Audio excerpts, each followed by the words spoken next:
আজ বানিয়ে দেখাবো গুড় দিয়ে নারকেল নাড়ু। এমনভাবে বানাবো যাতে মুখের ভেতর নাড়ু পড়তেই মাখনের মতো মিশে যায়। বানানো ভীষণ সহজ, প্রপার মেজারমেন্ট সহ বানিয়ে দেখাবো। একদম পারফেক্ট, সারা মাস সংরক্ষণ করতে পারবেন যদি ওয়েদার একটু ঠান্ডা হয়। সাথে সাথে শেয়ার করব প্রপার নাড়ু বানাতে মিক্সার গ্রাইন্ডারে নারকেলটাকে কিভাবে রেডি করতে হবে তার পদ্ধতিও। চলুন তাহলে পুরো রেসিপিটা শুরু করা যাক। আজ আমি দুটো নারকেল দিয়ে নারকেল নাড়ু বানাচ্ছি। যার কারণে আমি এখানে একটা নারকেল আপনাদের প্রথমে ভেঙে দেখিয়ে দিচ্ছি। দেখুন, আমি একটা হাতে নারকেলটাকে নিয়ে অপর একটা হাতে ভারী কোনো জিনিস দিয়ে সজোরে মিডিল বরাবর জায়গাতে যদি আমরা কিছু সময় ঘা দিই, তাহলে খুব ভালোভাবে দুটো খণ্ডে ভাগ হয়ে যাবে। এরপর একটা ছুরির সাহায্যে মালাইটাকে সেপারেট করে নেব। তারপর একটা পিলার দিয়ে ওর যে কালো যে খোসাটা রয়েছে বা শক্ত পার্ট রয়েছে সেটাকে সেপারেট করে ফেলে দেব। দুটো নারকেল আমি এভাবেই ছাড়িয়ে নিলাম। এরপর জল দিয়ে একটু ধুয়ে নিলাম, নইলে অনেকগুলো নোংরা লেগেছিল। তারপর একটা ছাঁকনিতে আমি তুলে নিলাম যাতে এক্সট্রা জলটা ঝরে যায়। এরপর ছোট ছোট টুকরো করে নিয়েছি, দেখতেই পাচ্ছেন, কারণ যেহেতু আমি মিক্সার গ্রাইন্ডারে এটাকে গুঁড়ো করব তাই প্রত্যেকটা সমান সাইজের টুকরো করা জরুরি ছিল। এরপর আমি মিক্সার জারে নিয়ে নিলাম কিছু পোর্শন, মানে আমি দুটো ব্যাচে এগুলোকে গুঁড়ো করছি। প্রথমে একবার নিয়ে এটাকে পালস মোডে ঘুরিয়ে নিতে হবে। পালস মুড মানে হচ্ছে, দেখতেই পাচ্ছেন মিক্সার জারের যে ব্যাক সাইডে একটা মানে বাটন রয়েছে সেটাতে আমি বারবার ৫-৭ বার করে নিলাম। এতে কি হয়, পারফেক্ট ভাবে এটা দানাদার গুঁড়ো হয়। যদি আমরা ডাইরেক্ট যেভাবে মিক্সার গ্রাইন্ডারের রাইট সাইডের বাটনগুলো রয়েছে 1, 2, 3 সেটাতে করতাম তাহলে কিন্তু এখানে নারকেলটা পেস্ট হয়ে যেত। আর এটাতে কিন্তু দানাদার তৈরি হলো। একইভাবে আমি পালস মুডে দুটো নারকেলই গুঁড়ো করে নিয়েছি, মানে যতটা নারকেল ব্যবহার করছি পুরোটাই। তারপর আমি একটা মিডিয়াম সাইজের বাটি নিয়েছি। তারপর দেখুন, আমি কিন্তু প্রেস করে ভরছি না, জাস্ট ওপর থেকে আলতোভাবে নামিয়ে নিচ্ছি। এইভাবে আমি মেজার করে আপনাদের দেখাচ্ছি। ওয়েট করলে এখানে আমার টোটাল নারকেল করা ছিল 400 গ্রাম।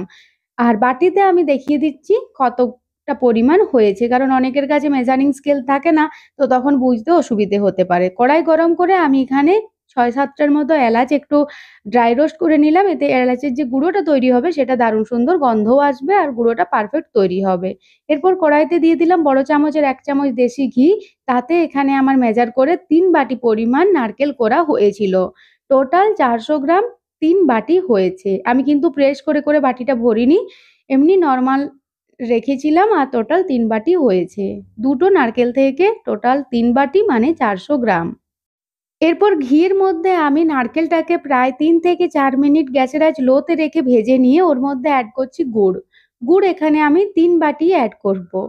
যদি ওয়েট করে বলি তাহলে ৬০০ গ্রাম।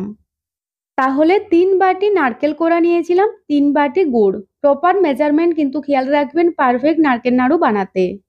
অল্প একটু দেশি ঘিয়ের মধ্যে গ্যাসের আঁচ লোতে রেখে যদি ৩-৪ মিনিট নারকেলটাকে ফ্রাই করে নেওয়া হয় তাহলে নারকেল থেকে একটা সুন্দর গন্ধ বের হয়, নারকেল নাড়ুগুলো খুব মোলায়েম তৈরি হয়। আর তার সাথে সাথে নারকেল নাড়ুগুলো প্রায় ২০ থেকে ৩০ দিন অবধি সংরক্ষণ করতে পারবেন নর্মাল ওয়েদারে। আমি যেহেতু নাড়ু বানাতে শক্ত গুড়টা ব্যবহার করছি সেই কারণে আমি না গুড়টাকে ছুরির সাহায্যে ছোট ছোট টুকরো করে কেটে নিয়েছিলাম, তারপর অ্যাড করেছি। এরপর নারকেলের সাথে ভালোভাবে মিক্স করে নিলাম, তাতেও দেখুন কিছু বড় বড় টুকরো রয়ে গিয়েছে। এখানে আমি অ্যাড করব হাফ বাটি পরিমাণ দুধ। তাতে কি হবে, গুড়টা যেরকম মেল্ট হয়ে যাবে তার সাথে সাথে যে নাড়ুগুলো তৈরি হবে সেগুলো ভীষণ সুন্দর সফট মোলায়েম তৈরি হবে, মুখে দিলে পুরো মিলিয়ে যাবে মাখনের মতো, সেই টেক্সচারটা তৈরি হবে। কারণ এখানে দুধ দেওয়ার কারণে একটু নারকেলটাও সেদ্ধ হয়ে যাবে, গুড়টাও ঠিকঠাকভাবে গলে যাবে, পারফেক্ট সবকিছু মিক্সচারটা ঠিক হয়ে যাবে। তবে এখানে যদি আপনারা দুধ দিতে না চান, যেহেতু দুধ দিলে কি হবে একটু বেশি সময় ধরে পাকটা দিতে হবে, সেই কারণে আমি হাফ বাটি দুধ ব্যবহার করছি। আর তার সাথে সাথে দিয়ে দিলাম প্রায় বড় চামচের ৩ থেকে ৪ চামচের মতো গুঁড়ো দুধ।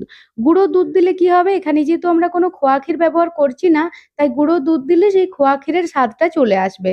সবকিছু ভালোভাবে মিক্স করে নিলাম। গুঁড়ো দুধ আর নরমাল দুধ যদি না দিতে চান সেক্ষেত্রে যদি বাড়িতে থাকে খোয়া ক্ষীর তাহলে এই স্টেজে অ্যাড করতে পারেন কিছুটা। আর তার সাথে সাথে যদি সেটাও না থাকে তাহলে যদি মিল্ক মেড থাকে তাহলে বড় চামচের প্রায় ৪ থেকে ৫ চামচ অ্যাড করতে পারেন। তাতেও কিন্তু নাড়ুটা ভীষণ সফট মোলায়েম আর খেতে অসাধারণ তৈরি হয়। দুধ দেওয়ার সাথে সাথে আমরা গ্যাসের আঁচ মিডিয়াম টু হাইতে করে নেব আর তারপর কন্টিনিউ নাড়াচাড়া করব। কিছু সময়ের মধ্যেই দেখব দুধের সাথে গুড়টা ভালোভাবে মেল্ট হয়ে গিয়েছে আর যার কারণে অনেকটা তরল হয়ে গিয়েছে। এরপর কন্টিনিউ নাড়াচাড়া করে প্রায় ৫-৭ মিনিট সময় নিয়ে মিডিয়াম টু হাই আঁচে আমরা নারকেলটার পাক দেব। কিছু সময় পর নারকেলের পুরো জল ভাবটা শুকিয়ে যাবে, কড়াই থেকে উঠে আসবে। মানে নারকেলটা পুরোপুরি তৈরি হয়ে গিয়েছে নারকেল নাড়ুর জন্য। এরপর এখানে আগে থেকে যে এলাচগুলো তুলে রেখেছিলাম সেগুলো গুঁড়ো করে অ্যাড করে দিলাম। এরপর আরও প্রায় ৩-৪ মিনিট এটাকে ভালোভাবে মিক্স করব গ্যাসের আঁচ লোতে রেখে, কারণ এই সময় লেগে যাওয়ার সম্ভাবনা থাকবে। এই সময় কিন্তু একদমই ছেড়ে চলে যাওয়া চলবে না।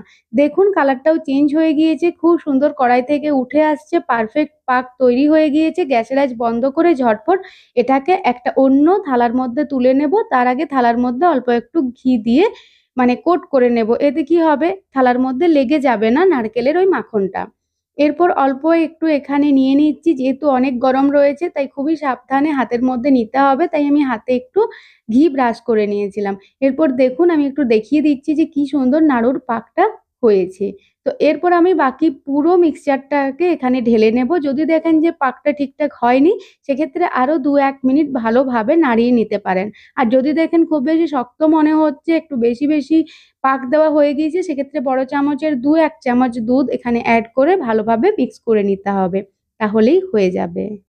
নারকেল নাড়ু বানানোর অনেক পদ্ধতি ট্রাই করে দেখেছি। তবে আমার মতে এর চেয়ে সেরা আর সহজ আমার কোনো রেসিপি মনে হয়নি। আর এটাই তাই আপনাদের সাথে শেয়ার করলাম।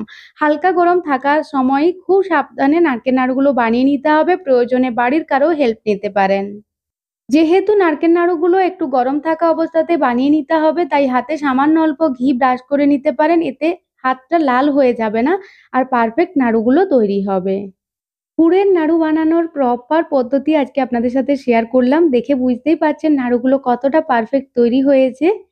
একদম পারফেক্ট বলতে পারেন। ঠান্ডা হওয়ার পর একটা এয়ারটাইট গ্লাস জারের মধ্যে ভরে সারা মাস সংরক্ষণ করে রাখতে পারবেন বাড়ির তাপমাত্রায়। টাটা!